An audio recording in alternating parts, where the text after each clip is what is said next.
qara'a suratal mulki wa tala ba'da qira'atiha. Allahumma aqsimni bil islami qa'iman. Nabi bersabda, Ya Ali, wahai Ali, man qara'a, siapa saja yang membaca. Man qara'a, siapa yang membaca surat al-mulki, surah al-mulk atau tabarak, wa tala ba'da qira'atiha, dan membaca sesudah surah al-mulk dibaca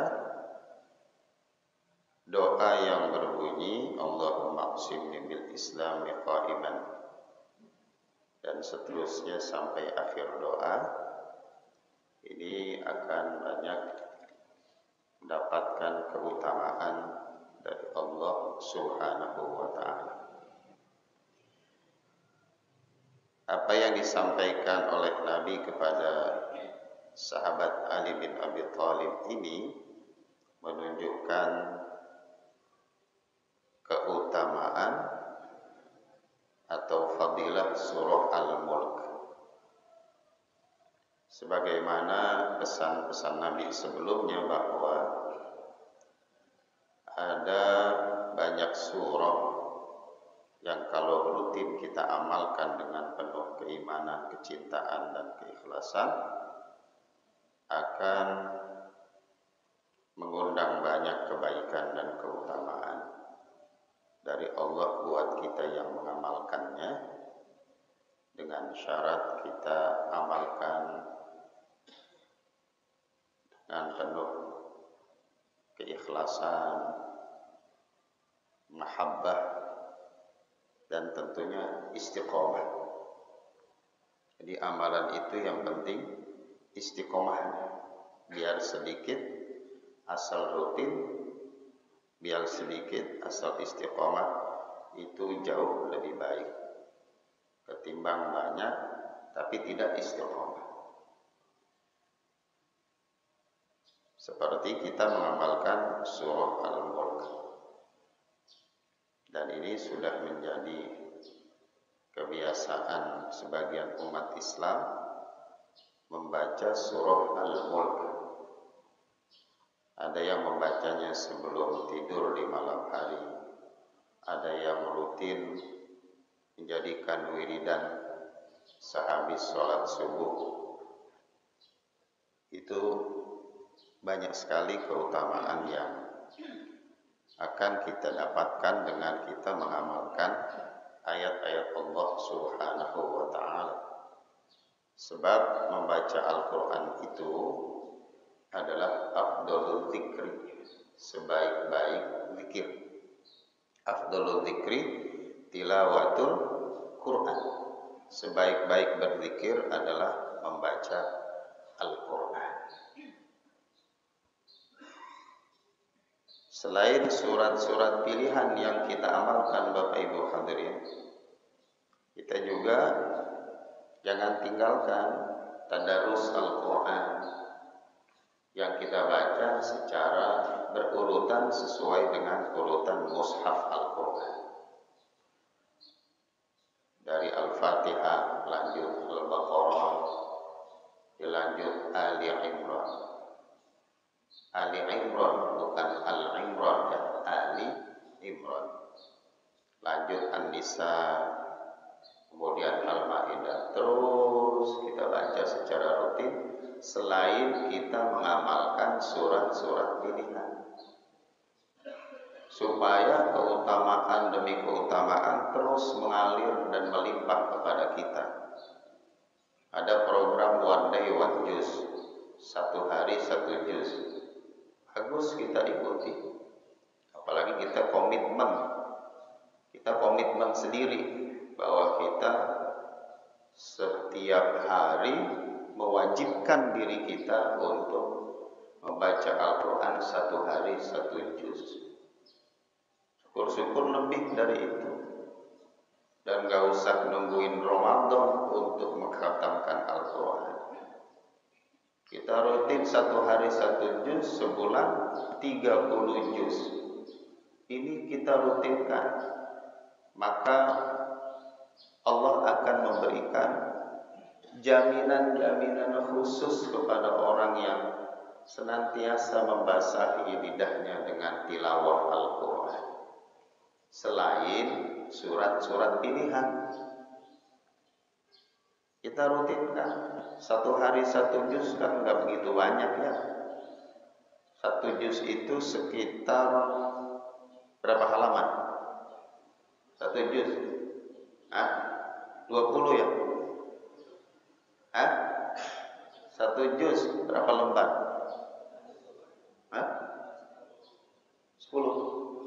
10 lembar. Coba itu 10 lembar berarti kan 20 halaman. 20 halaman dibagi 5 waktu sholat, berarti setiap habis sholat ya 4 halaman atau 2 lembar. Sanggup nggak tuh kira-kira? Insya Allah itu kalau dirutinkan, banyak banget kemudahan yang akan kita dapatkan dalam urusan hidup kita. Banyak banget. Jadi kalau kita ngamalin tilawah Al-Quran itu ibarat kita minum jamu. Jamunya itu mujarab. Bahasa kerennya cespleng, kontan. Kalau kita rutin ya mengamalkan itu. Kalau kita rutin mengamalkan itu, yang penting kita istiqomah mengamalkan tadarus Al-Quran, mengamalkan tilawah Al-Quran. Nggak kehitung jumlahnya orang-orang yang merutinkan tilawah Al-Quran menjadi bagian dari kehidupannya. Beliau-beliau, mereka mendapatkan keutamaan-keutamaan dalam hidupnya. Kita pengen rezeki kita diluaskan oleh Allah. Kita pengen hidup ini selalu dimudahkan dalam urusan. Kita pengen bisnis kita maju. Kita pengen dagangan kita laris. Kita pengen karir kita melesat. Kita pengen anak-anak kita soleh dan solehah. Kita pengen rumah tangga kita sakinah mawaddah warahmah. Kita pengen berangkat haji. Kita pengen berangkat umroh. Kita pengen ini, pengen itu. Semuanya akan kita dapatkan insya Allah dengan kita rutin tadarus Al-Quran, tilawah Al-Quran. Setiap hari kita rutinkan. 1 hari 1 juz paling enggak kita rutinkan. Memang mudah untuk kita ucapkan, tapi kadang prakteknya ya 1 hari 1 juz itu perasaan berat banget ya, sehari sejuz ya. Kalau lagi ngomong begini kita kan kayaknya gampang banget nih kalau ngomong begini nih. Kalau lagi kumpul di majelis begini kita rasanya udah mantep banget dah kalau dapat amalan dari Tuhan Guru kita. Kayaknya pulang ngaji mau langsung diamalin. Tapi begitu dalam ranah praktek, kadang ada ujian-ujian yang membuat kita merasa berat mengamalkan itu. Padahal kalau sudah rutin diamalkan, itu kemudahan, kelancaran, keberkahan itu akan kita dapat insya Allah. Nah, hajat kita masing-masing yang hadir pada malam hari ini kan beda-beda ya. Yang hadir pada pagi hari ini hajatnya kan beda-beda. Nah, raih hajat itu, raih apa yang kita harapkan itu dengan coba deh rutinkan sehari semalam 1 juz kita baca. Pokoknya jangan tidur dulu di malam hari kecuali kita selesaikan 1 juz itu. Sanggup nggak tuh kira-kira? Pokoknya sebelum tidur malam 1 juz dulu kelar. Sanggup nggak tuh kira-kira? Insya. Jangan-jangan baru a'udzubillahi minasyaitonir udah muap mulut. Nah itu tantangan kita. Iya, angop. Jadi setan emang agak pengen kalau kita tuh ngamalin kebaikan. Dia berusaha untuk menghalang-halangi kita. Nah, hadirin hadirat yang dimuliakan Allah. Jadi selain kita mewiridkan atau selain kita menjadikan surat-surat pilihan sebagai wirid dan rutin kita tetap terus melanjutkan program khataman Quran kita yang udah kita terapkan pada Ramadan kemarin. Di Ramadan kemarin alhamdulillah ada yang khatam sekali, ada yang khatam 2 kali, ada yang lebih dari itu. Para sahabat ada yang khatam sehari semalam 2 kali khatam. 2 kali khatam. Luar biasa ya. 2 kali khatam sehari semalam. Saya dapat informasi dari guru saya. Itu ada kiai dari daerah Bumi Ayu. Tahu nggak Bumi Ayu? Jawa Timur apa Jawa Barat? Salah dua-duanya. Jawa Tengah ya. Itu ada kiai yang punya pesantren tahfidz Al-Quran di daerah Bumi Ayu. Saya pernah jumpa dengan beliau waktu masih aktif ikut lomba baca Quran.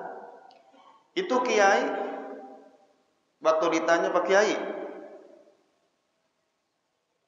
saya dapat informasi, saya dapat berita bahwa ada sahabat yang sehari semalam 2 kali khatam. Itu gimana ceritanya ya? Apa jawab Kiai? Saya sehari semalam alhamdulillah bisa rutin 3 kali khatam. Masya Allah. Jadi buat penghafal Al-Quran itu ngatamin Al-Quran 2 kali dalam sehari semalam itu perkara yang biasa. Bahkan beliau bisa 3 kali khatam. Kok bisa sih? Berarti pengangguran dong. Kagak ngapa-ngapain, enggak gitu. Sambil beraktivitas lisannya tidak pernah berhenti untuk murojaah, mengulang-ulang bacaan Al-Quran. Ya kita aja nih kita ngerasa nih. Dalam sehari semalam kan waktu kita untuk melakukan hal-hal yang biasa-biasa aja kan banyak banget waktunya. Selain kita kerja, selain kita beraktivitas, itu banyak waktu kosong kita yang kita isi dengan hal-hal yang ya biasa-biasa aja. Mungkin maaf kurang manfaat buat kita. Nah, sementara buat para penghafal Al-Quran itu bukan cuma waktu kosong ia habiskan untuk membaca Al-Quran, saat beraktivitas pun lisannya tidak berhenti dari tilawah Al-Quran. Nah, ini dorongan buat kita semua bahwa kalau kita mungkin sehari semalam sekali khatam rasanya jauh, ya udah paling enggak sehari semalam 1 juz paling enggak. Nanti Bapak Ibu sekalian akan membuktikan sendiri betapa dahsyatnya ngamalin tilawah Al-Quran dalam hidup ini. Silakan buktikan sehari semalam 1 day 1 juz minimal. Sehingga setiap sebulan sekali kita ajak anak kita ajak keluarga kita untuk khataman Al-Quran. Itu keberkahannya luar biasa. Kembali kepada keutamaan membaca surah Al-Mulk. Rasulullah menyatakan, man qara'a suratal mulk, siapa yang rutin mengamalkan surah Al-Mulk menjadi wiridannya, wa tala ba'da qira'atiha, dan sesudah membaca surat Al-Mulk ia berdoa, Allahumma a'simni bil islami qa'iman, ya Allah teguhkanlah aku, ya Allah teguhkanlah aku bil islami, dengan Islam, qa'iman, saat berdiri. Wa'simni bil islami qa'iman, dimantapkan lagi dengan kalimat berikutnya, ya Allah teguhkanlah aku saat aku berdiri dengan Islamku. Raqidan, saat aku berbaring, teguhkanlah Islam ya Allah. Saat aku berdiri, saat aku duduk, saat aku berbaring, saat apapun dalam situasi dan kondisi apapun, ya Rabb teguhkanlah Islam dalam diriku ya Allah. Wala tushmit fiyya aduwan wala hasidan. Jangan bikin senang orang-orang yang memusuhiku dan sirik dengki terhadapku. Ini doa kita baca sehabis membaca surah Al-Mulk. Doa yang kita sampaikan kepada Allah sehabis kita membaca Al-Quran akan diaminkan oleh 4.000 malaikat Allah. Demikian dalam sebuah hadis Nabi disampaikan.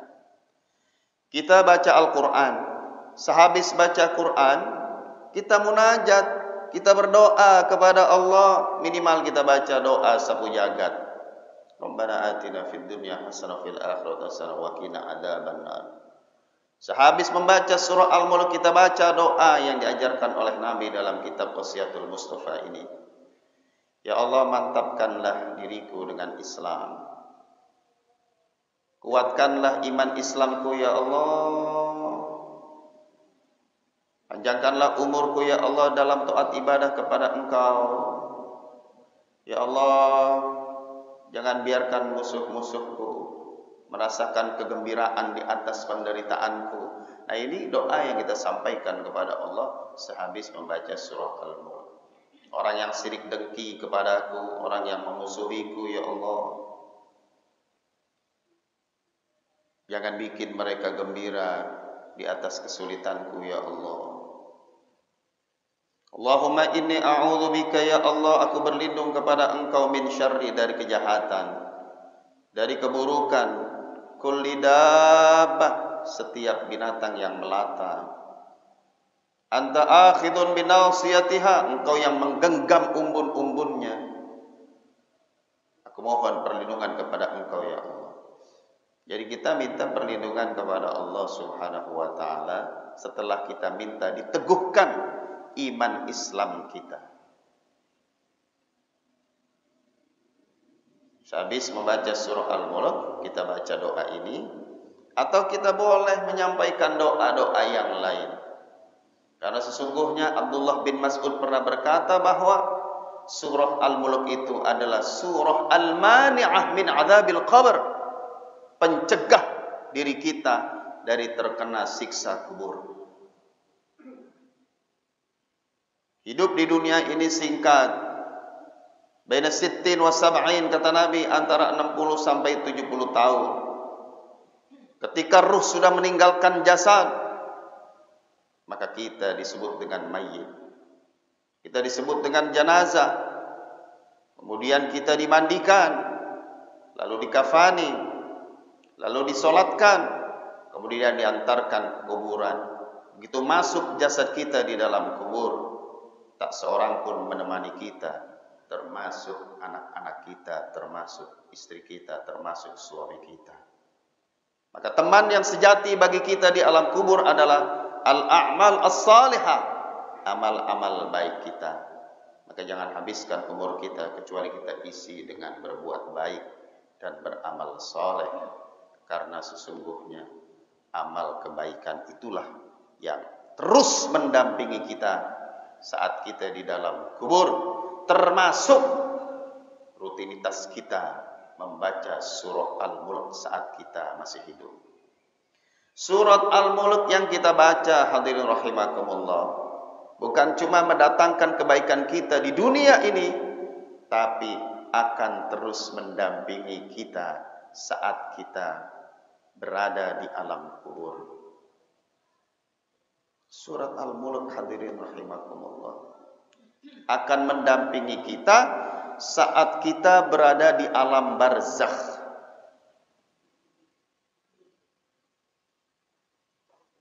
Nabi pernah bersabda bahwa ada 30 ayat dalam Al-Quran yang kalau kita amalkan itu akan mendatangkan kebaikan dunia dan akhirat, terutama ketika kita berada di alam kubur.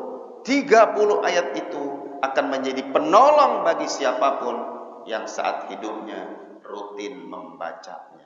30 ayat yang dimaksud adalah surah Tabarak. Jadi luar biasa keutamaan Al-Quran, luar biasa keutamaan surah Al-Mulk. Jika rutin kita baca dan kita amalkan, maka hidup kita dijaga oleh Allah Subhanahu wa taala dari musuh-musuh yang bisa sekonyong-konyong menghancurkan kita. Kita jaga oleh Allah dari orang-orang yang sirik dengki sama kita. Orang kan gak semuanya demen sama kita, hadirin.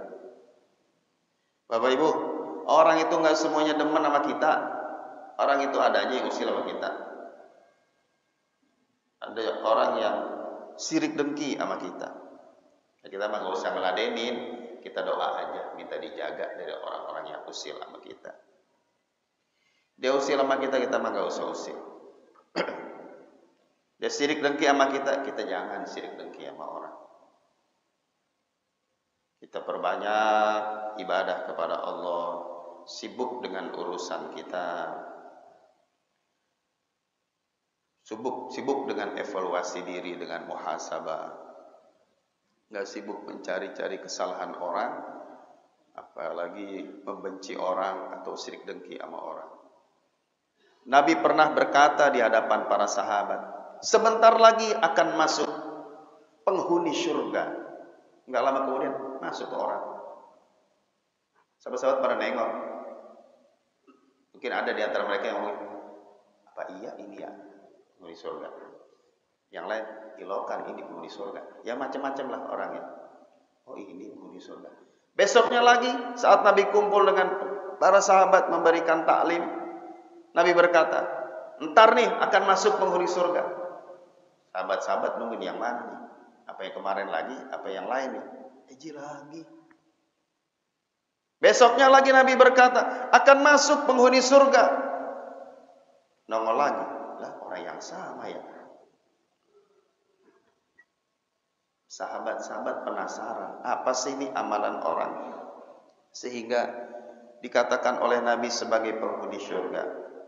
Lalu ada di antara mereka yang numpang nginep di rumah tuh orang. Numpang nginep, pengen tahu amalan apa sih sehingga nih orang dikatakan oleh Nabi sebagai penghuni surga. Jadi nyelidikin, pengen tahu nih apa sih amalannya, apa sih keutamaan nih orang. Begitu nginep di rumahnya, dia punya kesimpulan kayaknya nggak ada amalan yang membedakan kita sama dia.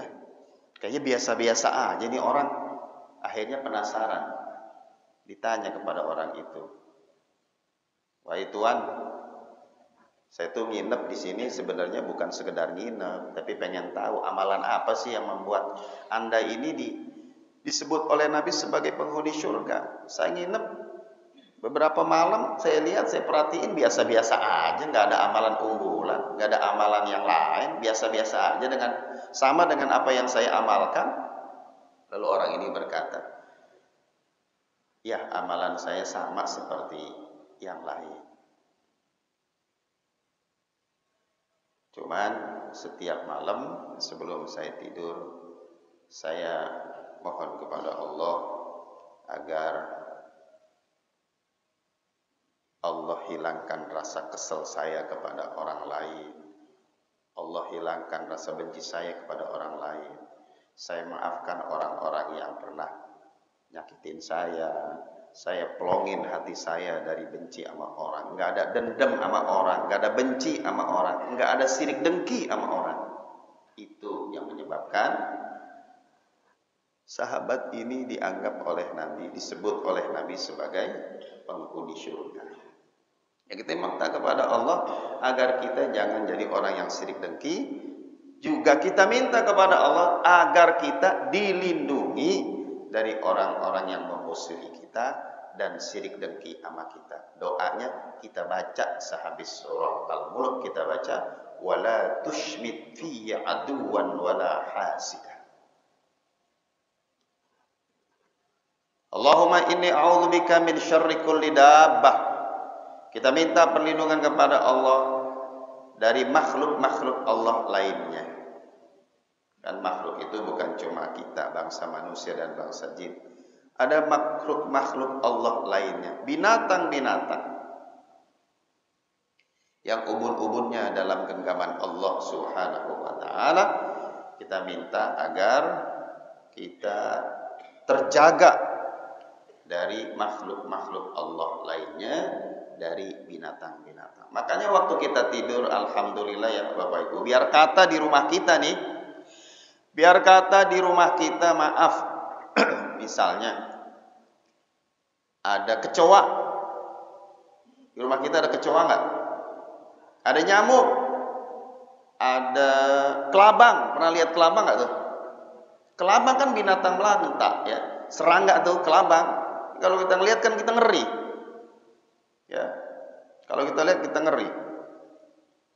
Tapi waktu kita tidur, alhamdulillah, tak seekor pun kelabang yang masuk ke dalam lubang kuping kita. Pernah nggak kita ngerasain itu? Ya. Betapa Allah itu jagain kita waktu kita lagi tidur. Kelabang di rumah kita ada, kecoa ada, kemudian laler ada, serangga-serangga ada di rumah kita. Tapi tak satu pun serangga masuk ke dalam lubang kuping kita, nggak ada yang iseng masuk ke dalam lubang hidung kita. Dijaga oleh Allah Subhanahu wa ta'ala. Karena Allah sayang banget dengan kita. Tambah lagi kalau kita amalkan surah Al-Mulk, yang begitu selesai kita baca, Allahumma inni a'udzubika min syarri kulli dabbah anta akhidhun binasiyatiha. Ya Rabb, lindungilah aku dari keburukan, dari kejelekan, dari kejahatan binatang-binatang yang mereka semuanya dalam genggaman Engkau. Nah, itu surah Al-Mulk. Di dalam kubur kita juga dijaga oleh Allah dari siksa kubur kalau kita rutin mengamalkan bacaan surah Al-Mulk. A'udzu billahi minasyaitonir rajim. Bismillahirrahmanirrahim. Tabarakalladzi biyadihil mulku wa huwa 'ala kulli syai'in qadir. الذي خلق الموت والحياة ليبلوكم أيكم أحسن عملا وهو العزيز الغفور الذي خلق 7 سماوات طباقا ما ترى في خلق الرحمن من تفاوت فارجع البصر هل ترى من فطور ثم ارجع البصر كرتين ينقلب إليك البصر خاسئا وهو حسير وَلَقَدْ زَيَّنَّا السَّمَاءَ الدُّنْيَا بِمَصَابِيحَ وَجَعَلْنَاهَا رُجُومًا لِلشَّيَاطِينِ وَأَعْتَدْنَا لَهُمْ عَذَابَ السَّعِيرِ. 5 ayat kita amalin, kita baca, kita amalin, besok tambah lagi amalan kita. Kalau perlu kita hafalkan surat Al-Mulk. Jadi kita lagi naik kendaraan, motor kah, mobil kah, apa kendaraan yang kita gunakan, kita baca ini surat Al-Mulk. Ya, kita rutinkan. Kan waktu sendiri kita banyak hadirin. Jadi sehari semalam kalau kita udah hafal, ya baca itu. Atau belum hafal juga kita baca, apa habis sholat subuh, apa habis sholat maghrib. Kita baca surat Al-Mulk. Sering kita baca jadi hafal. Sering kita baca jadi hafal. Wa as'alukal khaira, dan aku minta kepada engkau kebaikan. Alladzi biyadika, yang kebaikan itu dalam genggaman engkau. Kafahullahu ma hammah, Allah yang berikan jaminan atas kebutuhan-kebutuhan. Minal jinni wal insi wad dawab, kan kebutuhan bangsa jin, kebutuhan bangsa manusia, kebutuhan itu binatang-binatang, semuanya kebutuhan, semuanya perlu makan, semuanya perlu minum, semuanya perlu ini, perlu itu. Allah yang jamin. Maka kita minta jaminan kepada Allah, kebaikan dunia, kebaikan akhirat. Entar kalau kita amali nih Bapak Ibu Saudara sekalian, kalau kita amalkan, apalagi one day one juice kita amalkan, itu kita punya persoalan, punya masalah, ada aja gitu jalan keluarnya. Ada aja jalan keluarnya. Diberikan kemudahan oleh Allah Subhanahu wa ta'ala. Ya Allah, hebatnya Al-Quran kalau kita amalkan seperti itu. Coba kita lihat guru-guru kita. Kita lihat teman-teman kita, ulama-ulama kita yang kita jadikan sebagai teladan, kiai, tuan guru, yang kita tahu beliau-beliau hafal Quran, beliau-beliau ahli Al-Quran. Itu kita bisa lihat secara mata zahir gitu ya, berkah hidupnya. Berkah hidupnya. Apalagi kalau bisa hafal Quran 30 juz, ya, hafal Quran 30 juz. Usia tidak membatasi kita untuk ngapal Al-Quran. Kita mulai deh ngapalin surat-surat pilihan. Surat Yasin kita hafalin. Kemudian Al-Kahfi, Al-Kahfi ada banyak ya. Al-Kahfi ada panjang kalau Al-Kahfi. Yaudah yang pendek-pendek dulu dah kita hafalin. Kulhu ya kita hafalin. Inna atoina kita hafalin. Wal Asri kita hafalin. Dari An-Nas sampai Ad-Duha kita hafal. Setelah itu kita hafalin Al-Mulk. Kemudian kita hafalin Ar-Rahman. Kita hafalin Al-Waqi'ah. Al-Waqi'ah kita hafalin. Jadi surat-surat pilihan kita hafalkan.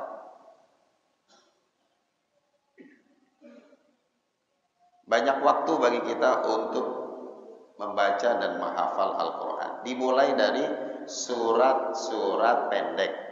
Dari An-Nas sampai Ad-Duha. Kemudian setelah itu dari An-Nas Ad-Duha sudah hafal. Kita hafalin surat-surat pilihan. Dari Al-Mulk yang hanya 30 ayat. Sehari 1 ayat, berarti sebulan kelar urusan 30 ayat. Ya, usahakan dari sekarang kita hafalkan 1 ayat, 1 ayat, 1 ayat, 30 hari. Selesai 30 ayat surat Al-Mulk, itu dapat keberkahan dunia dan akhirat kalau kita menghafal dan mengamalkan surat Al-Mulk. Kita baca tuh.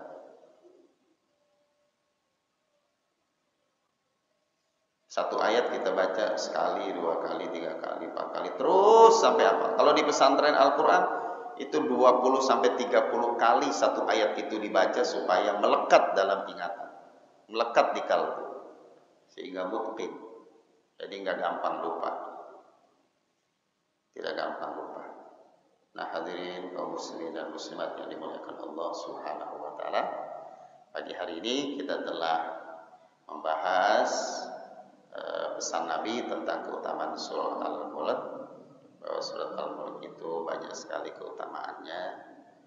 Di antaranya yang pertama, surat Al-Mulk itu akan mencegah diri kita dari siksa kubur, sebagaimana yang disampaikan oleh baginda Rasul, juga disampaikan oleh sahabat tentang keutamaan surat Al-Mulk, bahwa Al-Mulk adalah al-mani'ah min adzabil qabr.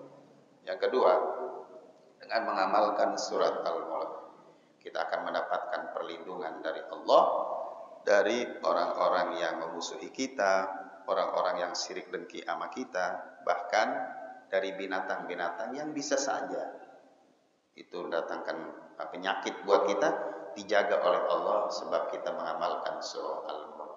Keutamaan yang berikutnya, dengan mengamalkan surah Al-Mulk, kebaikan dunia dan akhirat kita akan dapatkan, sebab kita semua itu dalam jaminan Allah Subhanahu wa taala. Maka mintalah jaminan kepada Allah dengan rutin mengamalkan surah Al-Mulk. Dan yang tidak kalah pentingnya, keutamaan surat Al-Mulk itu berdasarkan doa yang diajarkan oleh Nabi ini, bahwa dengan kita mengamalkan surah Al-Mulk, insya Allah kita semua dan anak cucu kita dengan sebab mengamalkan surat Al-Mulk diteguhkan oleh Allah iman Islam kita sampai akhir hayat kita. Sebagaimana Allah pesankan, Allah wasiatkan di surah Ali Imran, ya ayyuhalladzina amanu taqullaha haqqa tuqatih wa la tamutunna illa wa antum muslimun. Janganlah kamu mati kecuali dalam keadaan iman dan Islam. Maka kita minta diteguhkan iman Islam kita sampai akhir hayat kita. Demikian pengajian kita pada pagi hari ini.